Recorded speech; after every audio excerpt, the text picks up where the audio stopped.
You know, all kinds of songs have been written about friendship, but the one that really stands out in my mind is this song right here. The lyrics, lean on me when you're not strong, and I'll be your friend. I'll help you carry on, for it won't be long till you're going to need somebody to lean on. Believe it or not, that song was a hit way back in the 70s. In fact, it goes all the way back to 1972. Some of you are saying, no way, that can't be that old. I heard that song was popular just a few years ago. But what happens is this song just keeps getting redone by various artists. This is one of only 9 songs to have hit number 1 with versions recorded by 2 different artists. And get this, I'm almost sure we've all heard that song many times, but it is ranked number 205 on the Rolling Stones 500 Greatest Hits. So this is a very popular song, been around a long time. So I asked the question, well, why is it so popular? Why do people like that song so much? Yeah, it has a good melody line. Yes, it has a nice rhythm to it. But I believe it's so popular is because it also has a very good message. There's just something about the human spirit that longs for having an authentic relationship. An authentic friendship. I don't think any of us like shallow friendships, do you? Remember that song years ago, you got nothing to lose, you don't lose when you lose fake friends? Remember that song? I won't sing that. I think Joan Jett sang that. Anyway, I think we all kind of yearn for authentic friendships, not disposable friendships. You know, we live in a day of things being disposable, and some people view friendships that way. I'll just use you till I can get what I need out of you, and I'll chuck you aside, and I'll get somebody else. I'm sure we've all been through that and maybe experienced that, unfortunately. But again, I think we desire authentic, true friendships, somebody that's going to be there for us when we need them. In fact, that's one of our core principles here at New Discovery. It's part of our mission statements. We want to help people discover friendships through love. And we believe the best way for friendships to be forged is in a small group. That's why we have a small group ministry here on various nights during the week. So if you're not plugged into a small group, it's a good place to find authentic friendships. What we're going to do today is take a look at 3 friends. 3 friends of a man named Job. Now, the reason I'm picking Job is because we're going through the Bible in our Bible reading plan, and for the last month, we've been reading through the book of Job. Some of us have. And we spent most of last month on missions, in fact, the whole last month on missions, so I'm going to kind of catch us up by taking a look at the book of Job. Now, obviously, it's a big book. It's got a lot of chapters in it.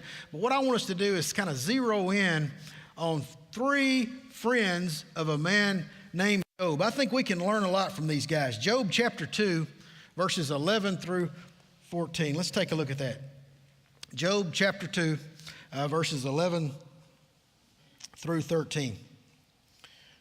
When Job's 3 friends, Eliphaz the Temanite, Bildad the Shuhite, and Zophar the Naamathite, heard about all the troubles that had come upon him, they set out from their homes and met together by agreement to go and sympathize with him and comfort him.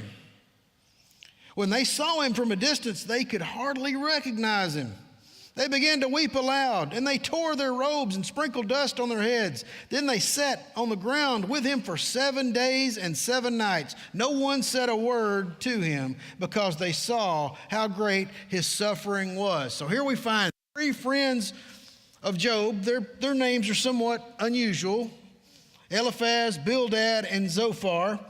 They were people who cared for Job. They were his friends, and they got together and decided they wanted to go comfort him. They wanted to go console him because of all the hardship that he was going through.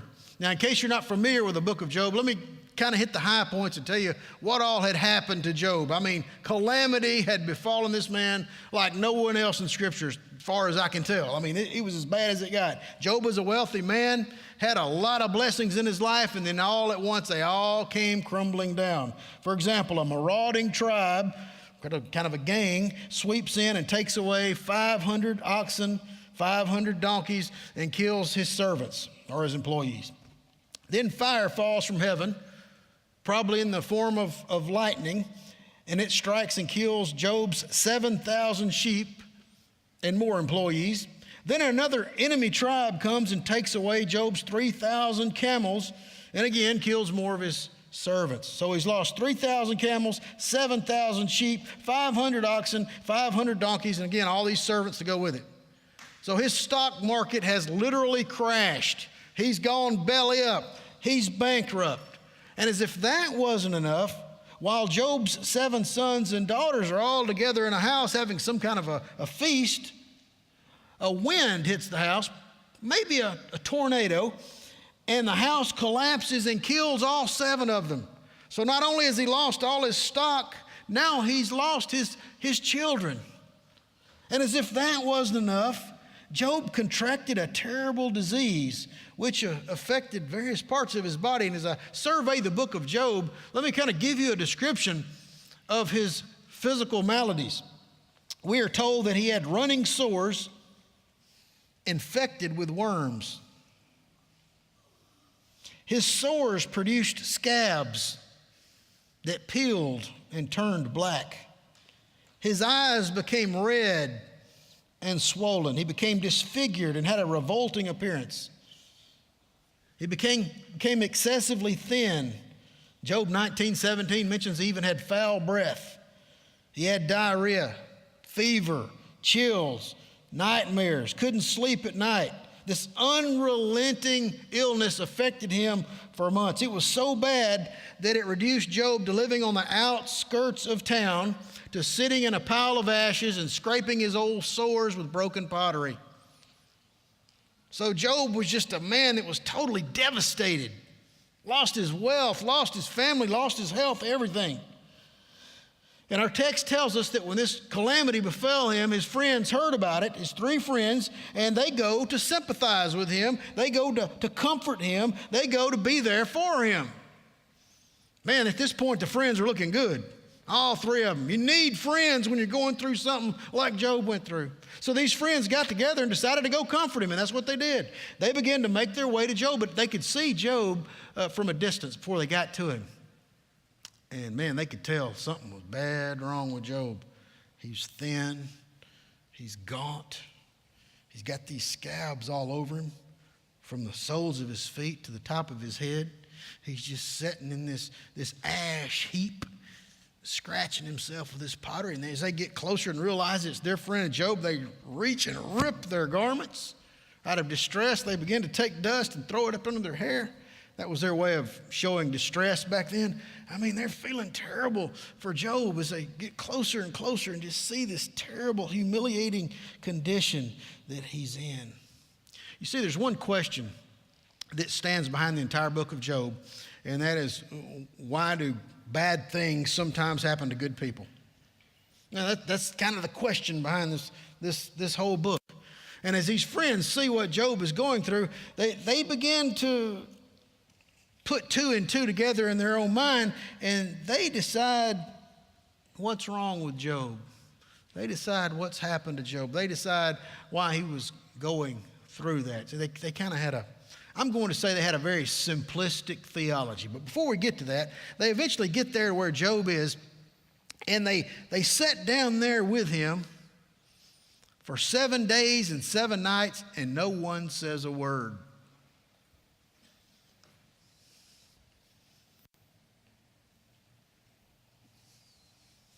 They could probably hear Job's raspy breathing. They could probably hear him scraping his scabs with that pottery. That's about it. No sounds. Job didn't say anything. They didn't say anything for a week. Isn't that strange? I mean, if you were suffering, say you're in the hospital, and let's say you're there, and I walk in, and I just stand there.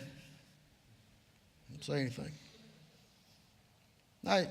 You might say, well, John's kind of weird, but if I stay there a couple hours and then say, you say, he's real weird. Just turn around and walk out. Wow. But according to Jewish tradition, that was their way of showing sympathy. That was their way of kind of entering into the situation. It was their way of entering into the pain, you might say. And they wouldn't speak up until the person going through the the problem, whatever it was, until they spoke. So they were sitting there waiting on Job to speak. And then once he spoke, then they would feel free to speak as well. But by not saying anything, they were showing that they were there to support him and be there for him during this great time of suffering. So there they were for a week. You know, even today, when someone encounters someone who's grieving over the loss of a loved one, or they're going through a divorce, or maybe a financial disaster of some kind, been diagnosed with some terrible illness, you know, just being there for someone is very comforting. Sometimes you really don't have to say anything. Just being there shows you care. I recently read about a young preacher who hadn't been in the ministry very long, and he heard about the sudden and tragic death of a teenager in a car accident. And he rushed to the home of the parents, only to find them out in the front yard, standing by their car. They had just returned from the hospital. And him not being in the ministry very long, he really was, he didn't know what to say. I mean, what could he say to these parents that just lost their teenage son in this car accident? He didn't know what to say. He hugged them. They cried together, and after an hour or so, he left, never uttering a word.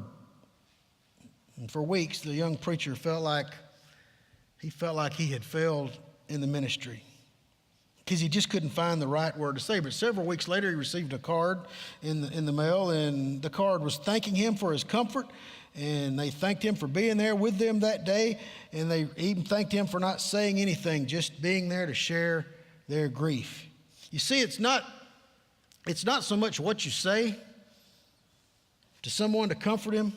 It's the fact that you show you care by being there. So yes, it's okay sometimes not to say anything. It's okay just to cry with a person. It's okay just to hug them. Sometimes that's the best thing you can do, but the important thing is being there for them. And Job's three friends, they start off being okay. I think they were at their finest moment when they were there in silence with Job. Well, the silence wasn't going to stay forever. After a week, the silence is broken, and Job finally speaks in a rather surprising way. Now, keep in mind, the Bible says he was blameless. He was an upright guy. I mean, he had a walk with the Lord that was stellar. I mean, probably nothing bad ever came out of this guy's mouth. But now he speaks up. He opens his mouth, and he begins to curse the day of his birth. He essentially says, I wish I had never been born. I wish I had died at birth. I wish I could die right now. And on Job goes for a whole chapter. Apparently all that emotional pain of losing his wealth and his family and this onslaught of this physical disease that's left him in the ashes, he just can't take it any longer. He begins to curse the day of his birth, and he just wanted to die. Now, before you're too hard on old Job, imagine what it'd be like for you if you'd gone through that. You too might say, oh, I wish I'd never been born. Excuse me. Now, this is important. He curses the day of his birth, but he doesn't curse his God. Now, that's important. Yep, he's feeling down. Yeah, he's hit rock bottom. But he's not cursing God. He's more or less just troubled, distraught over his circumstances. Am I saying he should have cursed the day of his birth? I don't know. I'll leave that up to God to decide that one. But his friends are shocked because they've never heard him talk this way. They can't believe he has the nerve to say something like this. And here's where their theology kicks in. Again, their theology was rather simplistic. And I can see how they arrived at this when you look at the Old Testament. Their theology's wrong, but here's what it was. Basically this: if someone is healthy and wealthy, they must be under God's favor. They must be pleasing to God if everything's going good in their life. They're on track with God. On the other hand, if somebody's going through some hard times, or if they're poor and they're destitute, can't get enough to eat, got some kind of terrible disease, God must be cursing them because of their sin. Now, that's the way Job's three friends, that's the way they think. That's their theology. So they're looking at Job and they're thinking, wow, man, he must have done something really bad. I mean, he must have done something that's just terrible for God to have reacted this way to punish him like that. So that was their theology. Now, in all fairness to them, we do see some of those ideas in the Bible. Even in the New Testament, we find that Hebrews chapter 12 tells us that God disciplines his children. That means sometimes when we kind of get off the right track, God will spank us through some hardship, some bad circumstances to get us back on track. So sometimes bad things happens to us because we do sin against God and we're not doing what we should do. Sometimes that happens. Sometimes it even happens to unbelievers. For example, in the book of Acts, chapter 12, verse 23, speaking of one of the Herods, immediately, because Herod did not give praise to God, he was basking in the praise himself. They were kind of praising him as if he was God. It says, immediately because Herod did not give praise to God, an angel of the Lord struck him down, and he was eaten by worms and died. Wow. That certainly was a suffering experience inflicted upon him by God for his sin. Now, some people with a kind of oversimplistic theology says, okay, if something bad's happened to you, God's punishing you. And keep in mind, Job's friends, they don't know really what's going on in the heavenly realms. Remember, Satan has gone before God. He's basically accused Job. That's what Satan does. He's the accuser. Man, if we could see what all goes on the heavenly, back in the spirit world, we'd probably be scared to death. There's spiritual warfare going on all the time. Demons messing with you, trying to drag you down, trying to hurt you, trying to lead you astray, and you got good forces of angels trying to help you out. There's all kinds of stuff going on. Job's three friends really weren't privy to what had already taken place in heaven. You see, Satan had gone to God and basically said, God, the only reason this dude is serving you is because of what all you're doing for him.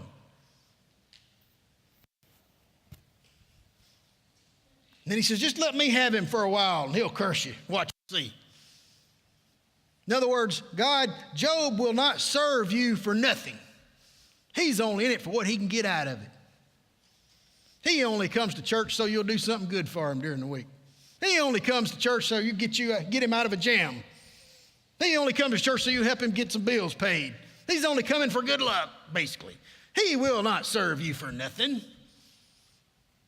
Reminds me of Shadrach, Meshach, and Abednego. Remember them? It was either fall or fry. You better bow down and worship this big idol, or you're gonna be thrown in the fiery furnace. And the old king says, well, who will save you from my hand now? And they basically said, our God can save us. But if not, we'll serve him anyway. The but if not faith. It's a faith that serves God regardless of what will happen. It's a faith that serves God for nothing. Let me ask you something. Are you serving God for nothing? Or are you just here this morning so you can get something out of it? Now think about that. Yeah, I want to go to heaven. Yeah, I want a relationship with God. I do want that. Don't you? Yeah. But I don't serve God just so I can get something out of it. God wants us to serve him for who he is. Think about a marriage relationship. Would you want to be married to somebody and find out later they just married you for money? I wouldn't. God didn't want to be in a relationship with you if you're just in it to get something out of it. That's kind of shallow, is it not? Isn't that kind of self-centered? But Satan was saying, basically, that's the way Job is. God, he's just serving you because you blessing him so much. Just take it all away and see if he'll serve you. And that's really what was going on, and that's why Job was afflicted in such a way. It's basically God backed off and let the devil test him like that. I know that sounds strange. But it's really not. It's even in the New Testament. I don't know if you realize this or not, but the Apostle Paul, he had an out-of-the-body experience or some kind of vision. He wasn't sure about it, but he went up to heaven. Scripture calls it the third heaven.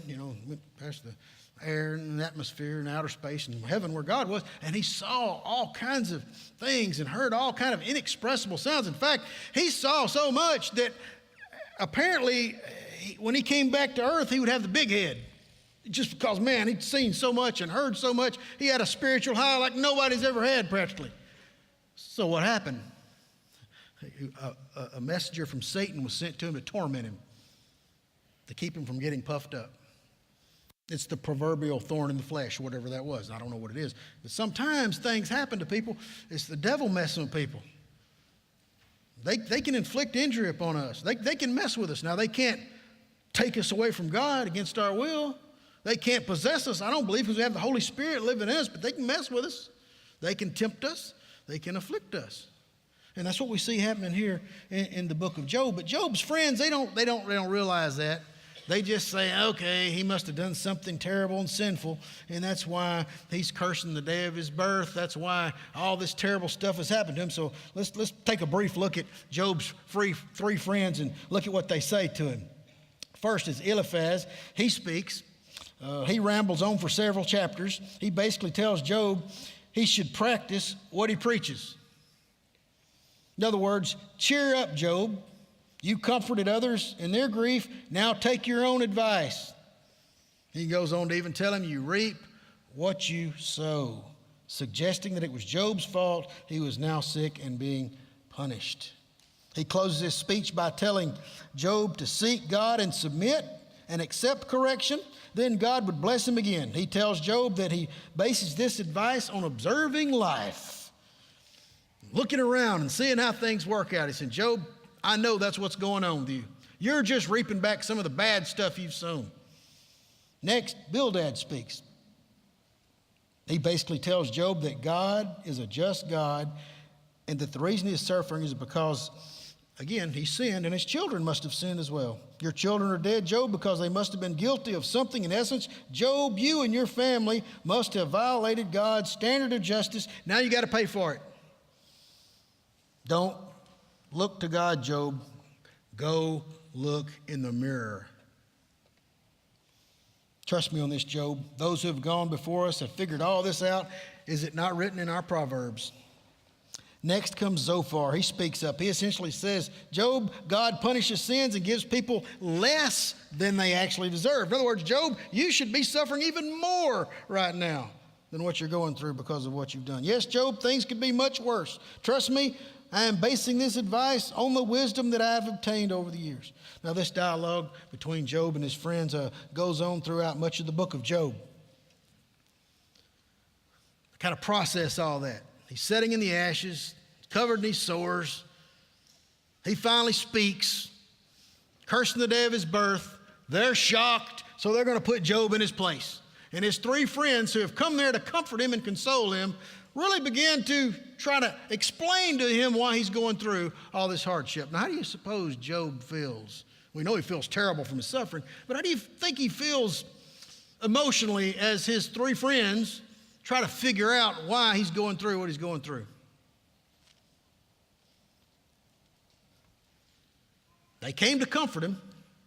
They came to console him. You think he's feeling comforted? You think he's feeling consoled? You think he's feeling all warm and fuzzy? Well, let's take a look at how he feels in Job chapter 16. Let's look at verses 1 through 5.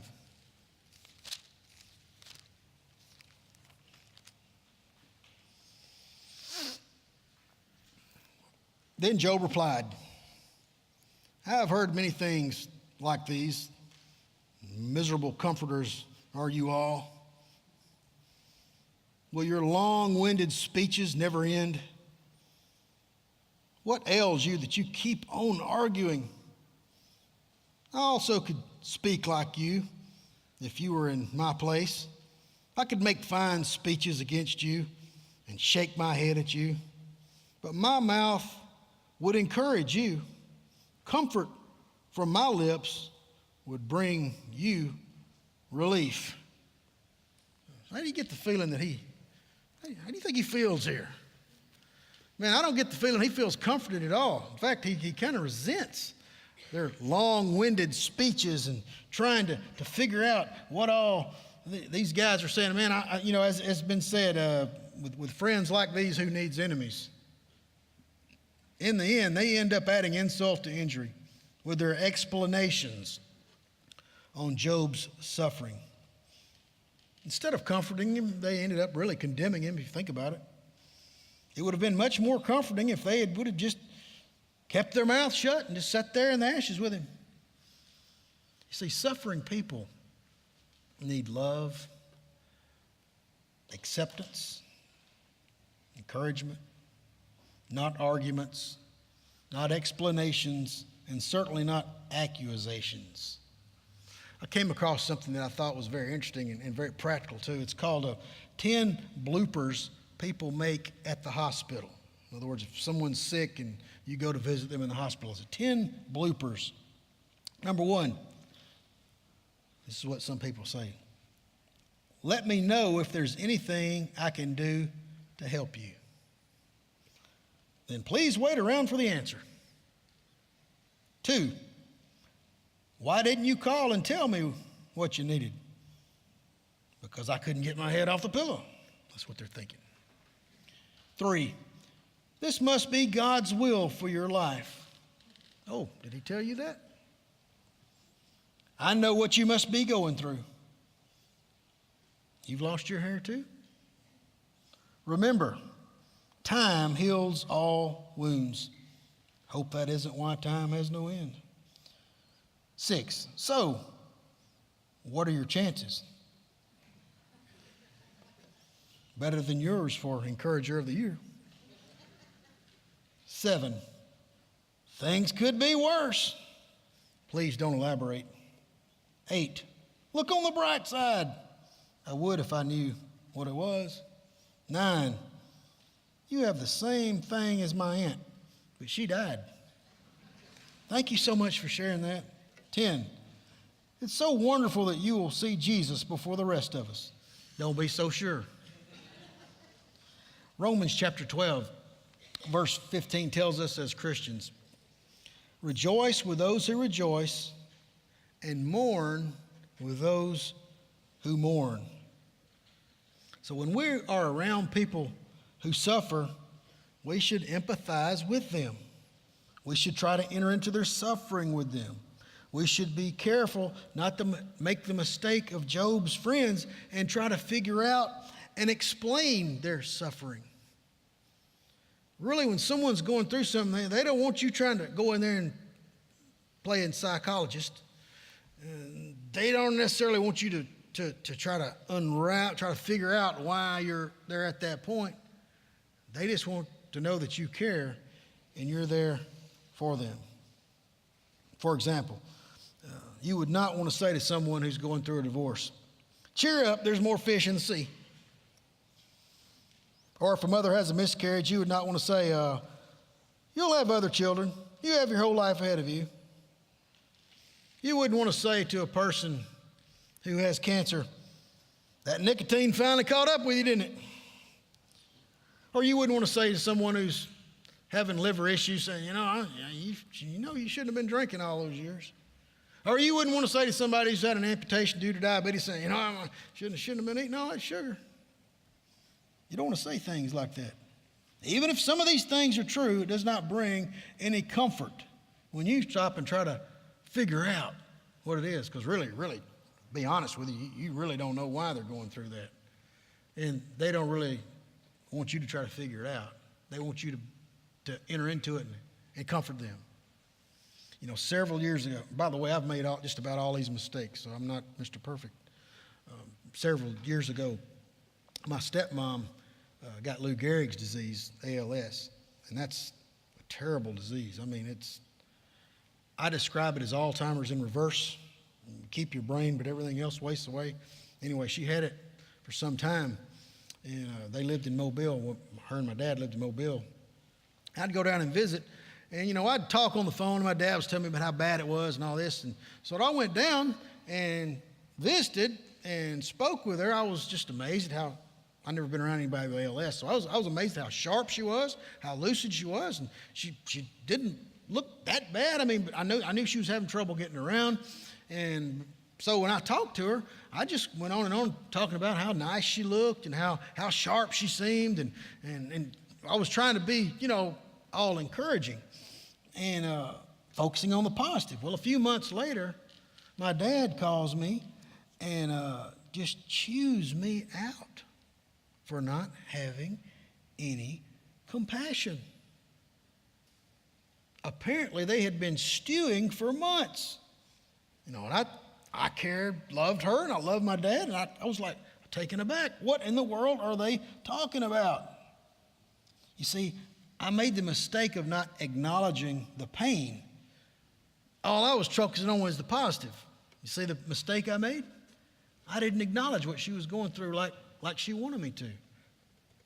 And I made the mistake of just trying to be all Mr. Positive.